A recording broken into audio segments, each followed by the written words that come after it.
Baby saw German Shepherd carrying a blanket in his mouth. What she did next left everyone in tears. If you think love is just a word, wait till you hear what this little girl did when she found him lying there, helpless, hopeless, and nearly gone. Her next move turned a tragedy into a miracle that people still talk about today. This story will move you. Like, share, and let us know where you're listening from. The morning had that crisp, glassy stillness that only early winter can bring. The kind that makes every sound sharper and every breath hang in the air like a small cloud. Frost clung to the blades of grass in the front yard, each one edged in white, sparkling faintly in the pale sunlight. The little street was quiet, the houses still tucked in under their roofs as if the day had yet to properly begin. Somewhere far off, a lone crow called, its voice echoing faintly through the stillness. On the front lawn of a small, weathered blue house, a little girl of about 3 sat cross-legged on the porch step, her pajamas printed with tiny yellow ducks, a soft, well-loved stuffed bunny tucked securely in her arms. She had been tracing the frost patterns on the porch railing with one small finger, giggling at the cold that tingled her skin. The air was so clear she could see her own breath in front of her, little bursts of white with every exhale. That was when she noticed movement at the far end of the sidewalk. At first, it was just a shape against the muted backdrop of frost and bare trees. But as it drew closer, she could make out the steady, deliberate stride of a large German Shepherd. His head was held low, not in fear, but in quiet determination. Between his jaws, he carried something, a folded, worn blanket, the edges frayed, its faded plaid pattern softened by time and use. He was no stray in the way some dogs are. His coat, though ruffled from the cold, still carried a sheen. But there was a tiredness about him, a layer of mud clinging to his paws, as though he had walked a long way without stopping. His eyes, deep, steady, and searching, scanned the road ahead, the way a traveler looks for a landmark they're not sure they'll find. The girl's small brow furrowed. She hugged her bunny closer and leaned forward, curious. The dog slowed as he approached her yard, his paws making the faintest crunch against the frozen grass. He stopped right in front of her house, his breath puffing in soft bursts from his nose. For a moment, he simply stood there, studying her with that same quiet intensity. Then, as if making a decision, he shifted the blanket in his mouth. It was not a clumsy movement. It was deliberate, almost like he wanted her to see it more clearly. The fabric sagged slightly, revealing a darker patch near one edge, and she could swear it smelled faintly of smoke and something else she couldn't name. Her voice was small, uncertain. "Why do you have a blankie?" she asked, tilting her head. The German Shepherd didn't move closer, didn't back away. He just stood there, the weight of the blanket pulling gently at his jaw, his gaze locked on hers. The tip of his tail moved once, barely a flick, and then he stilled again. His breathing was slow and even, but there was something urgent beneath it, something in the way his eyes seemed to be pulling her toward him without a sound. For a long heartbeat, the world around them seemed to fade, the frost, the street, the faint rustle of the trees, until it was just the two of them, and the space between them felt like it was holding a secret the dog was asking her to share. Her small fingers tightened around the stuffed bunny. She didn't know why, but she had the sudden, unshakable feeling that this dog hadn't come here by accident, that the blanket wasn't just something he'd picked up on a walk, that it meant something. It wasn't just a blanket, it was a message. And she was the only one who could hear it. Later, when she tried to explain it to her mother, to the neighbors, to anyone who would listen, she'd remember this moment. The stillness, the eyes, the way the morning light caught the faint shimmer of frost on the dog's whiskers. She'd remember the strange weight of knowing something was about to happen, even before it did. And she'd remember the unspoken promise the day had made to her then. A promise that what happened next would uncover a story of devotion and courage that would melt the coldest heart. The kitchen was warm in that particular way small-town kitchens are on cold winter mornings. A mix of steam from the kettle, the soft hum of the stove, and the golden scent of pancakes browning in butter. The air was sweet with maple syrup and faintly smoky from bacon sizzling in the pan. Somewhere beyond the closed front door came the rhythmic scrape of a neighbor's snow shovel, the metal edge catching on bits of frost as it cleared the sidewalk. Claire moved easily around the kitchen, her robe tied tight, humming along to the faint crackle of the radio on the counter. The announcer's voice murmured about the weather, another cold front coming in, maybe light snow by evening, but she wasn't really listening. Her mind was on the batter in the bowl, the coffee brewing, and the way the house felt safe and still in these early hours. On the other side of the living room, Ellie had already wriggled into her favorite pajamas, the yellow ones with the little ducks marching in a neat line across the legs. She was barefoot, her small toes curling against the hardwood, a stuffed bunny tucked securely in the crook of her arm. She had woken up with more energy than the house could contain, so she had slipped out to the front porch to see her breath, a winter trick she loved. The porch boards were cold under her feet, but she didn't seem to mind. She stood at the railing, pressing her tiny fingertip against the frost that had crept across it overnight, giggling when it melted instantly under her touch. Patterns like tiny white feathers spread over the wood, glinting in the pale morning light. Each time she touched one, it dissolved into a droplet of water, leaving dark trails behind. Beyond the porch, the street was still and soft, the air clear and biting. Most of the houses had smoke curling from their chimneys, and a few porch lights still glowed faintly against the winter sky. It was the kind of morning where everything seemed to be holding its breath, waiting for the day to start in earnest. That was when Ellie's gaze caught on a shape at the far end of the street. At first, she thought it was just the mailman making an unusually early round. But as the figure moved closer, the details sharpened. A large German shepherd, his head carried low, walking steadily down the sidewalk. He was not meandering like a stray mite. His steps were even, purposeful, almost as if he knew exactly where he was going. In his mouth, gripped gently between his teeth, was a folded blanket. Its plaid pattern was faded, the fabric soft and worn, the edges frayed. The colors, once bright reds and blues, had dulled with age and use. The blanket sagged slightly from its own weight, but the dog carried it carefully, his jaw set as though the thought of dropping it had never crossed his mind. Something about him made Ellie pause. He didn't have the look of the dogs she sometimes saw wandering the edges of town, their eyes scanning for food, their fur matted with neglect. His coat, though ruffled from the cold, still caught the light in places, and his ears stood alert. His paws, however, were muddy, and there was a tiredness in the way he moved, not stumbling, but as though every step had been measured against the miles behind him. Ellie's first flicker of curiosity was chased by something else, something she couldn't name. She hugged her bunny a little tighter, her eyes locked on his. The shepherd's gaze was steady, unblinking. He didn't dart his eyes toward the bushes or the open street. He was fixed on some point just ahead, and now, as he drew closer, that point seemed to be her. The dog slowed as he neared her yard, the crunch of his paws on the frost-laced grass sounding almost too loud in the stillness. He stopped just beyond the porch steps, the blanket hanging from his mouth, and stood perfectly still. His tail didn't wag, but neither did it tuck. His ears were high, his chest lifted.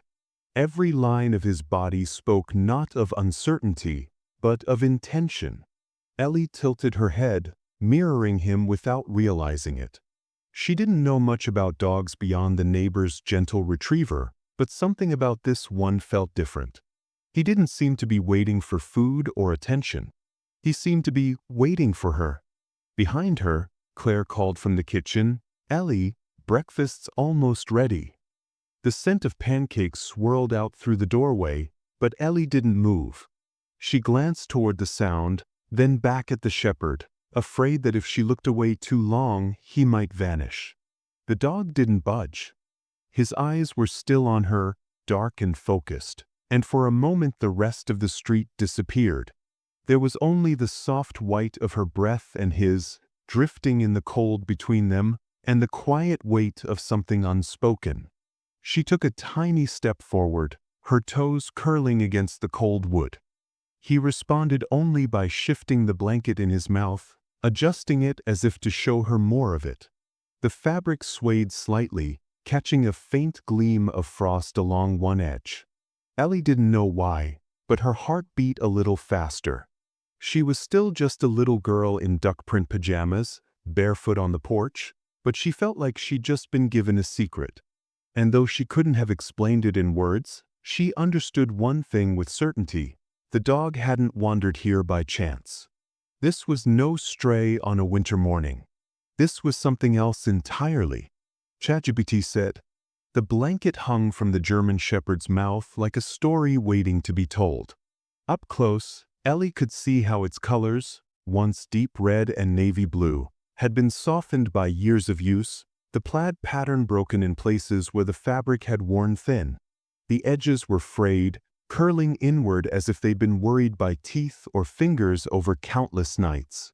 One corner bore a faint brownish stain, and as the breeze shifted, Ellie caught a smell, not unpleasant, but strange.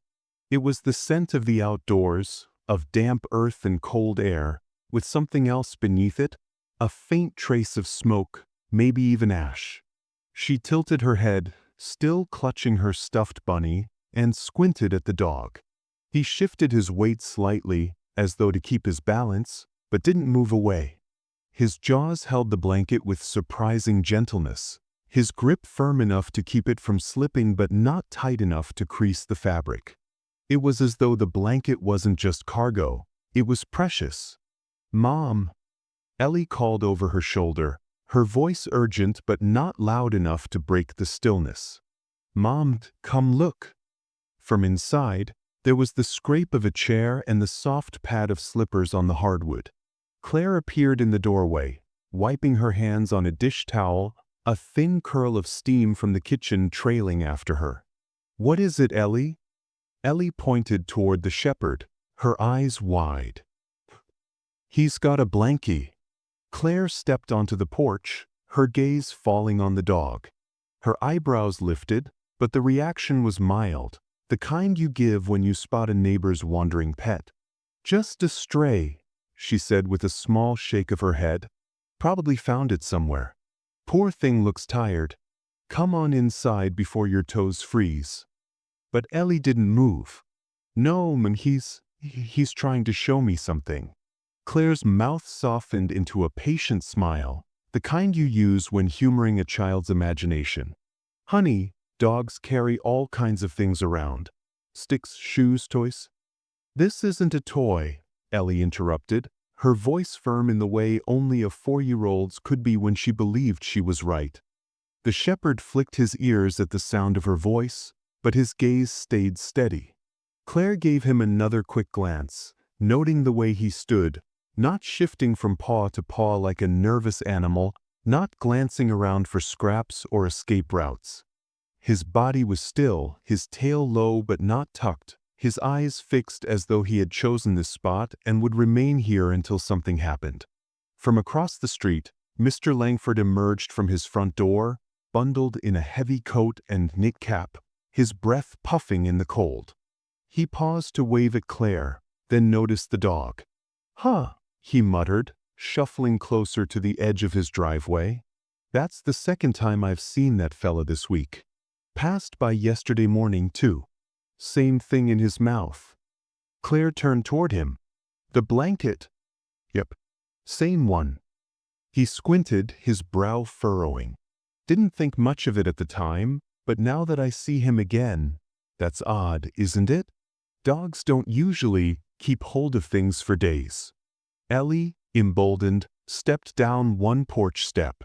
"Where'd you get it?" she asked the dog softly, as though expecting an answer. The shepherd adjusted his stance, the blanket swaying gently in his jaws. In the bright winter light, the fraying edges looked even more worn, threads curling like little whispers of fabric. Claire rubbed her arms against the chill. "Ellie, sweetie, come on. We can't just stand here staring at someone's dog." But her voice lacked conviction now.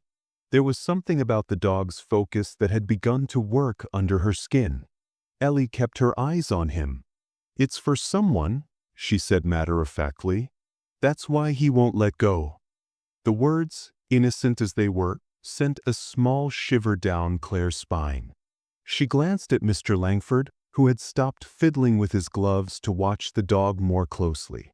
"Where did it come from?" Claire asked aloud, though she knew no one on the street could answer. The question seemed to hang there, mingling with the cold air, as the shepherd shifted the blanket once more, his eyes never leaving Ellie's. And in that moment, Claire couldn't shake the feeling that her daughter was right, that the blanket wasn't just a found object, and this dog hadn't wandered here by chance. There was a purpose stitched into every worn fiber, a reason he had carried it through mud and frost and across the quiet streets to their very doorstep. A reason they hadn't yet seen, but one that was getting harder to ignore. ChatGPT said. By the next morning, the frost on the lawns had silvered the whole street, and the world looked newly minted and breakable. Ellie pressed her forehead to the window pane, fogging a small circle with her breath. "He'll come," she whispered to her stuffed bunny as if promising the toy more than herself. Claire poured coffee in the kitchen and pretended not to watch the clock, telling herself it was ridiculous to wait for a stray. Ridiculous, and yet she set a small thermos of cocoa by the door anyway, and tucked an extra scarf in her pocket as if that could explain the tug she felt in her chest. At 7:30, the shape appeared exactly where the sidewalk met the lane of oak shadows. The German shepherd moved with that same deliberate gait, blanket held carefully, eyes scanning the quiet morning as though ticking off landmarks only he understood. He stopped at the bottom of their steps. Frost clung to the plaid fibers like glitter. He lifted his head just enough to adjust the corner in his mouth, then stood perfectly still. Ellie's hand found Claire's sleeve. "Please," she breathed, small and sure. He came back. Claire opened the door, the cold nipping her cheeks. The dog didn't flinch. Up close, his fur showed a night's worth of wandering, twigs caught in his ruff, tiny crystals of ice melting along his whiskers. He wasn't wild, he wasn't panicked. He simply waited, the blanket's edges fluttering with his slow exhale. "We can't follow a dog into nowhere, honey," Claire began, but the words felt flimsy, already unraveling. The shepherd took one slow step backward, then another and paused, watching them, measuring. Ellie lifted her little lunchbox like an offering. "We'll go," she told him, and in the simple rightness of her tone, Claire heard a decision being made. Claire grabbed her coat. "Only for a few minutes," she said, more to herself than to Ellie. She slipped the thermos into the bag, added a pair of gloves for Ellie, and a phone charger she didn't need. She locked the door out of habit. Mr. Langford across the street pretended to be interested in the frost on his mailbox and called, "You two be careful now." Claire gave him a tight smile and a wave that meant, "I know this is crazy and I'm doing it anyway." The dog turned, blanket swaying, and set off at a pace that matched their walk. Not too fast, not slow enough to lose momentum. They followed down their familiar block where the bakery breathed warm bread into the air, where the florist's window had paper snowflakes taped in crooked rows. The town still yawned itself awake. A delivery truck hissed to a stop at the corner cafe, and a teenager in a wool cap pedaled past with a squeak of brakes and a look of faint surprise at the sight of a mother, a little girl, and a solemn shepherd in a slow procession. "Stay on the side, baby," Claire murmured. Ellie's boots scritched on the salt scattered over the sidewalk. The dog paused at each intersection, glancing back to check they were coming, then choosing a path with quiet certainty, as if he'd walked it 100 times before. The houses thinned. Fences gave way to split rails and open fields rimed with frost. Their breath sketched pale ghosts in the morning. "He's going the same way as the bus," Ellie said, as if confirming a theory. Claire nodded. The main road veered off, but the shepherd crossed a narrow lane and slipped through a gap between two hawthorns, stepping delicately over a low chain that had seen better days. On the other side, a footpath revealed itself, almost invisible in summer, now etched by frost and the faint press of paw prints. Claire hesitated. "This is not public," she started, unsure how to phrase what felt like trespassing against a rule the town kept by instinct. The dog stopped and looked back, and there was something like urgency in the set of his ears, in the way the blanket's weight shifted as he adjusted his grip. Ellie had already wriggled through the gap, her bunny tucked into her jacket for company. The path was narrow and hemmed by brambles, and it led them into a tangle of trees where sunlight filtered down in pale, lattice-like beams. The earth underfoot was stiff with cold, each step cracking a delicate crust. Their footfalls sounded loud at first, the burr of denim brushing twig, the subtle clink of Claire's keys. Then the woods did what woods always do. They swallowed sound, softened it, turned it into something the trees could understand. The shepherd moved ahead, glancing back every few steps, reading their pace as if he wore a metronome in his chest. Once, he paused when Ellie paused to poke at a fallen leaf welded into ice, and once he waited as Claire lifted her over a log feathered with lichens. They came to a creek that in summer would have babbled over stones with the chatty confidence of a thing that knows its path. Now it lay sealed with a skin of glassy ice, water whispering somewhere underneath like someone talking in the next room. A broken wooden footbridge spanned the narrowest part, its planks bowed and moss slick with cold. The shepherd trotted across, his paws finding the sound places without thought. Claire took Ellie's hand and tested each board with the toe of her boot before trusting it with their weight. The ice hummed softly beneath them, and the sound put a fine thread of tension in Claire's throat. On the far bank, the path widened and curved. A stand of fir trees gathered on their left, their needles holding the night's frost like sugar. Beyond them, a lump of stone rose from the ground. The old railway bridge, long retired from its duty, worn smooth by wind and time. Its underbelly had been painted years ago with clumsy hearts and initials. Now the colors were ghosted, softened by weather into pastel smudges. The shepherd paused beneath the arch where the air felt colder, the light dimmer.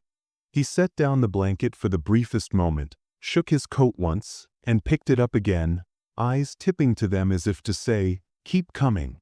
Almost there. Under the bridge, sound changed. Their footsteps tunneled into echoes. The drip-drip from a stalactite of ice felt loud as a clock. Ellie's mittened hand tightened around Claire's fingers.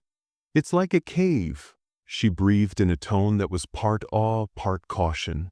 The shepherd's tail brushed the air once, acknowledgement without comfort. He emerged back into pale daylight on the other side and led them past a sign half-eaten by rust. Only a few letters remained. Alice Park Terai. The arrow pointed toward an overgrown strip where tall grass wore winter's flat brown and the frost made the world glitter where the light found it.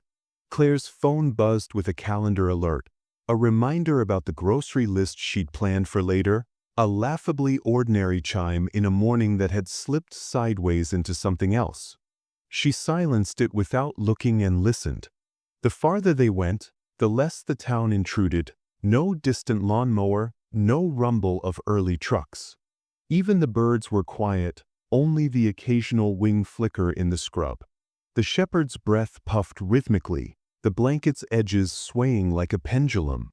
He led them along a fence that separated the trail from a stretch of private land where the skeletal remains of summer's garden stood in neat rows, dead tomato vines, looping beam strings hardened into brittle curls. A scarecrow without its hat bowed toward the ground as if studying its shadow. Ellie lifted her face to the cold. "It smells like smoke," she said. Claire inhaled and caught it too. A faint, stale thread of it, not the living curl of a chimney but something older, sunken into cloth. The blanket, she realized. The blanket carried its own weather. Another turn, and the trail pinched between two stands of scrub oak, branches knitting overhead into a scraggly tunnel. The shepherd shouldered through carefully, making room for Ellie, glancing back to be sure she stepped where he'd flattened the brush. Claire had the oddest feeling that she was being shepherded too, not just by the dog but by the day itself, urged down this narrow course toward a place she would not have found on her own. "Do you think he knows where he's going?" Ellie asked, voice small. "I think he's known for a while," Claire answered before she could think of a lighter reply. "I think he was just waiting for us to be brave." They passed an abandoned shop that had once been a bait and tackle place, its sign washed out to the palest blue. A handful of dusty lures still hung in the cobwebbed window, their tiny metal spoons catching and releasing the light. The shepherd didn't even glance at it. He took a small fork to the left, up a slight rise, and paused at the crest as if to give them time to arrive. When they reached him, Claire could see the land fall away into a shallow gully ahead, its edges softened by leaf fall and frost. Beyond, the trees stood farther apart, and the light pooled in chilly tiles on the ground. "Why here?" Claire murmured to no one. The dog seemed to hear anyway. He took 3 more steps and stopped. The world, already quiet, felt suddenly held. Claire's ears rang with her own heartbeat. Ellie's breath came white and quick. The shepherd went still in a way that threw a string across Claire's nerves. He set the blanket down, deliberately, gently, as if the ground itself had asked for it, and lifted his head. "There," Ellie whispered, but at first Claire didn't know what "there" meant. She followed the line of the dog's gaze into the gully, where the fallen leaves had drifted into low dunes around a tangle of brush. Nothing moved. The morning hung, expectant. "Maybe," Claire began and broke off. A sound had threaded the air. Not the rustle of a squirrel or the quick wing of a thrush. This was softer than that. It came and went, a filament of noise that might have been wind if the trees hadn't been so still. She held her breath, as if her lungs were too loud. There it was again, so faint it could have been imagined, a dry little hitch of air catching in a throat. The cough maybe, or a word chewed down to a syllable, or the muffled shift of something that had been still for too long deciding not to be still anymore. Claire slid down the slope, boots skidding over damp leaves, her balance tilting forward into the cold air. Ellie followed without hesitation, tiny hands gripping her stuffed bunny against her chest. The shepherd moved ahead with the certainty of someone who had already made this journey too many times. At the bottom of the gully, the air smelled different, damp, metallic, and threaded with the faint, stale tang of smoke. Half buried under a collapse of warped wood and rusted tin was what looked like the remnants of a shed. One wall had buckled inward, creating a shallow pocket of shelter.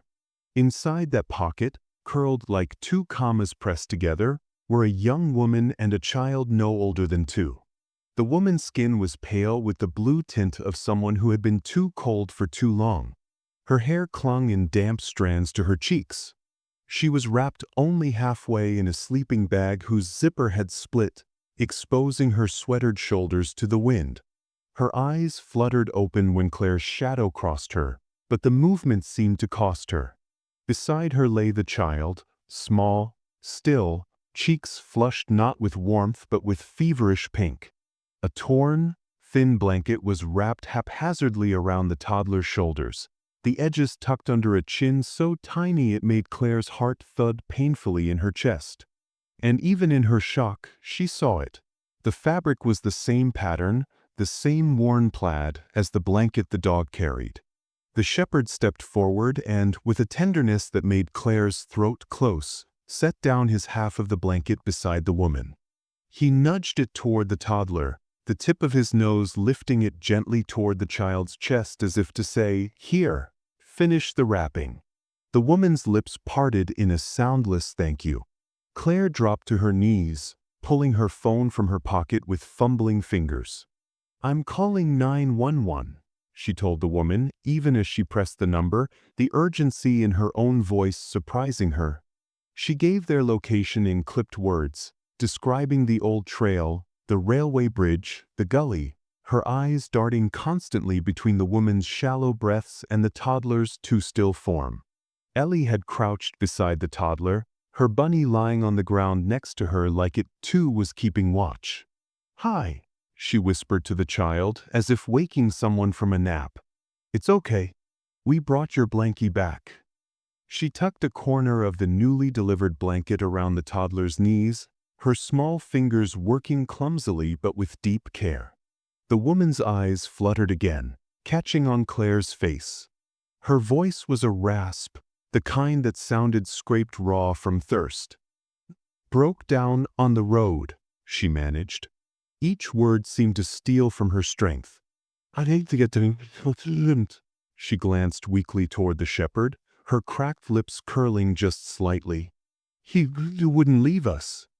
Claire's gaze darted to the dog, now lying protectively beside the pair, his chest rising and falling in steady rhythm.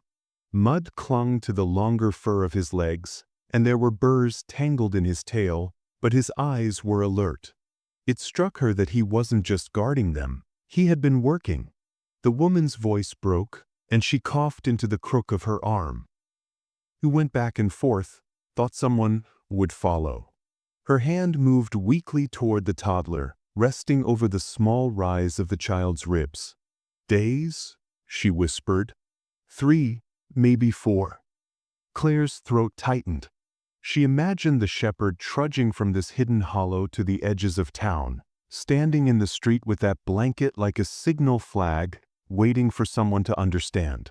She imagined each return to find them still here, still waiting, and his decision to go again, to try once more. A faint hum in the air signaled the approach of help. First the distant wail of sirens, then the churn of tires on frost-hardened earth.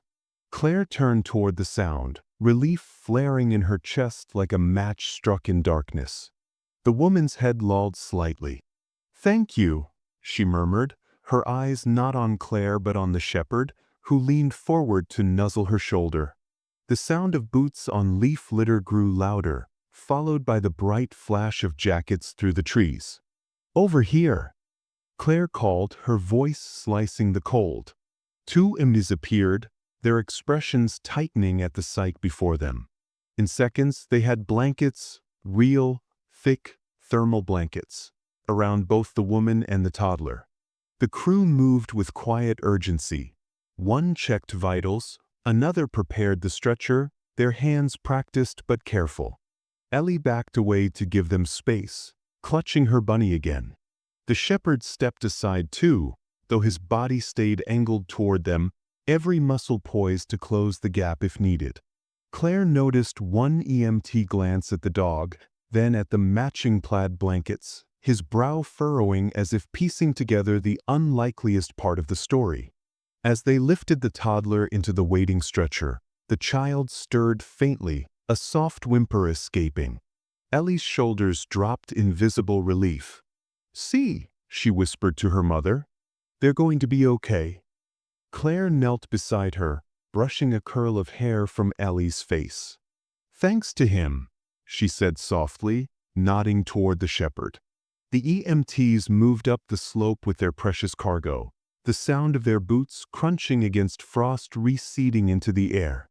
The shepherd stayed at the base of the gully, eyes following until the last glimpse of bright jackets disappeared behind the rise. Then, and only then, did he stand, shake the cold from his fur, and turn toward Claire and Ellie, as if to say the hardest part was over, but the story wasn't finished yet. The hospital room was quiet except for the steady beeping of the monitor and the soft, rhythmic whoosh of air through the heating vents. Afternoon light slanted in through the half-open blinds, striping the pale walls in warm gold. The woman lay propped against crisp white pillows, her ankle wrapped in a thick brace and elevated on the bed.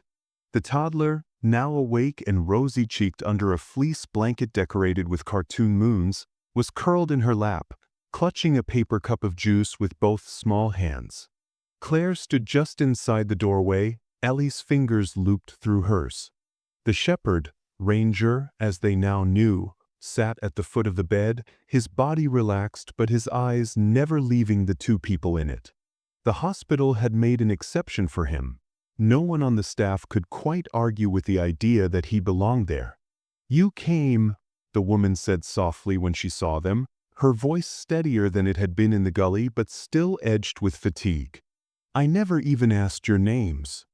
"Claire," she said, nodding toward Ellie, "and this is Ellie." The woman's mouth curved faintly.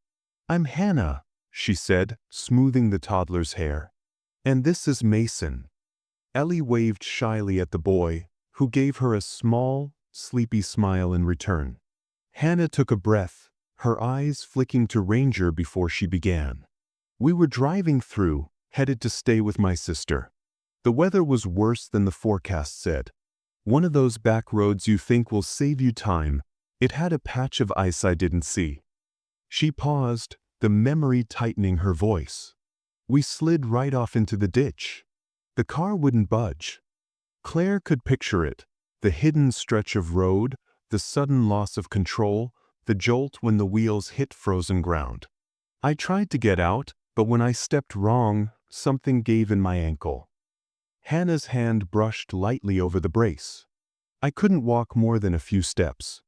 "And Mason," she looked down at the boy, her fingers curling around his. He was already shivering. The temperature was dropping fast. Her voice softened as she spoke of what happened next. Ranger went to the back seat and pulled the blanket out himself. I don't even know how. He just gripped it in his teeth and tugged until it came free. I wrapped Mason in one half, and Ranger lay down beside us. I thought maybe someone would drive by." She shook her head. No one did. Ellie's eyes were wide, taking in every word. "The second morning, I could tell Mason was getting colder," Hannah continued. "I told Ranger to go. I don't know if he understood the words or just knew. He left with the other half of the blanket." Her gaze went distant, following the thread of memory. "He must have walked into town. I guess he tried other people first. But no one followed him." Claire thought of Ranger's measured patience on her lawn, the way he had stood so still, eyes locked on Ellie. Hannah's voice trembled. "Every time I started to lose hope, he came back. He'd nudge Mason, check me over, then leave again. I don't know how many miles he covered, but..." She trailed off, blinking rapidly. "For days. He kept trying until someone listened." The toddler shifted against her, making a small sound. Ranger's ears pricked, his gaze flicking to the child before returning to Hannah, as if verifying all was well. Claire felt something heavy and warm twist in her chest.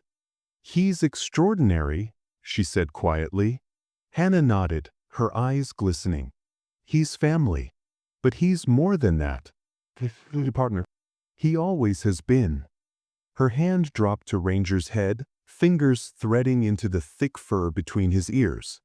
"He's the reason we're both here." For a moment, the room was still.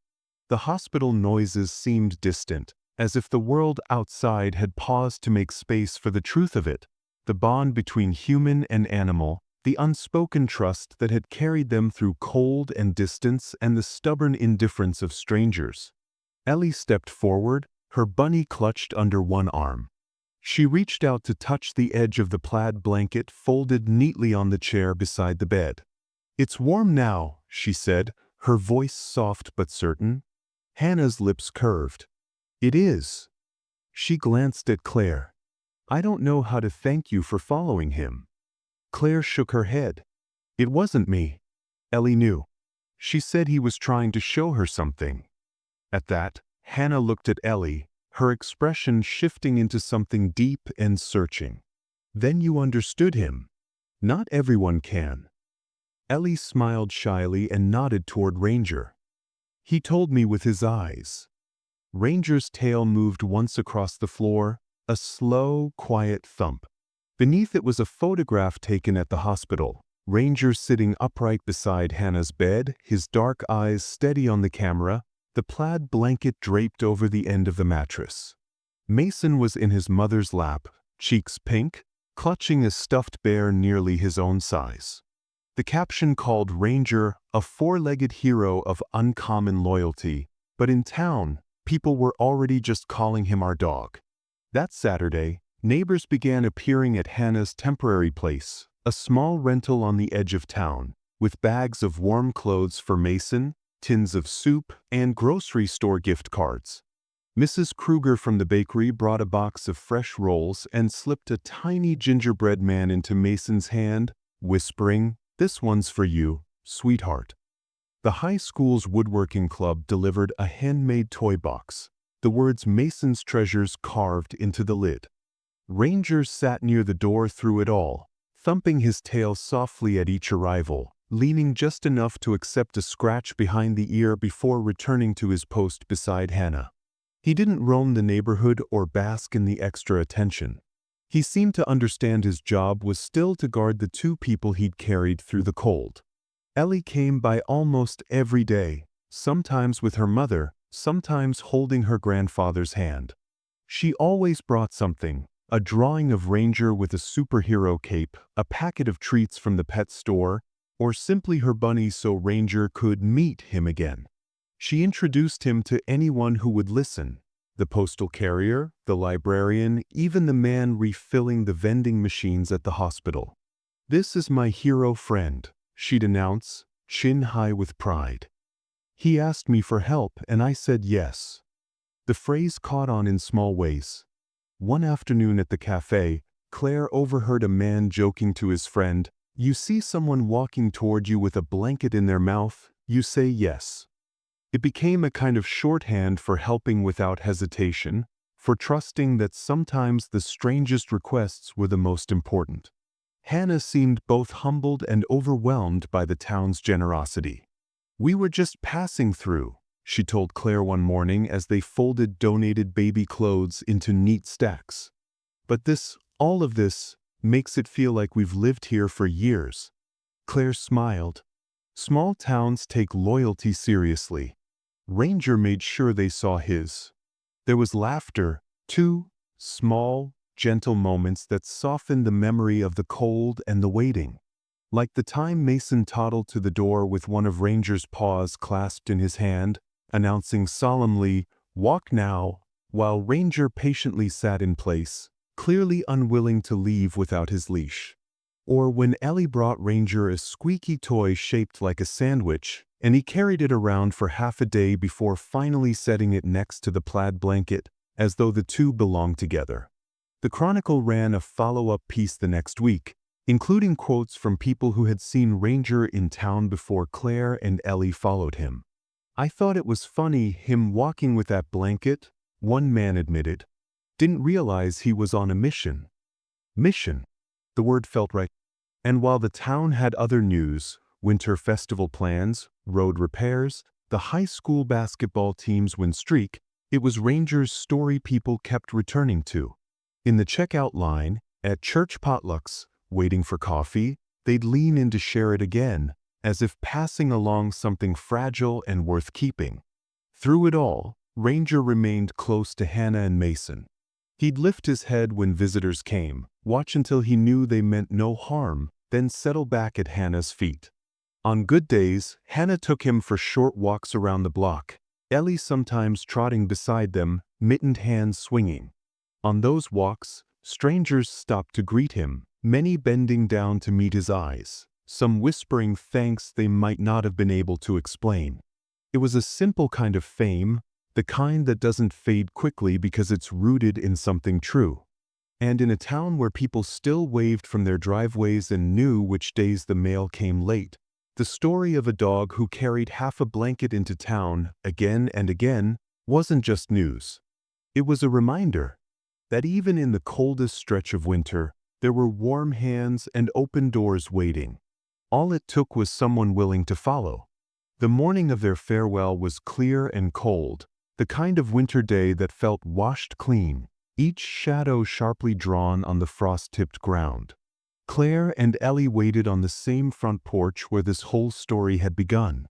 The air smelled faintly of wood smoke from a neighbor's chimney, and somewhere down the street a snow shovel scraped rhythmically against pavement.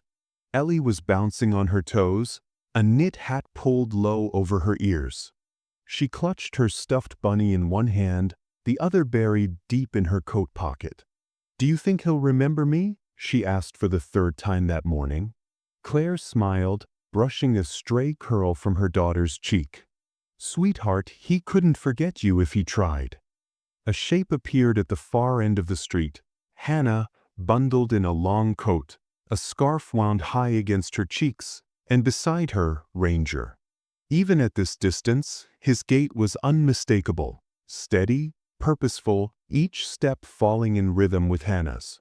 Over her arm was the folded plaid blanket, edges still frayed but clean now, the colors a little brighter after careful washing. As they drew closer, Ranger's ears lifted. His eyes found Ellie, and his pace quickened just slightly, the breath from his muzzle puffing white in the cold.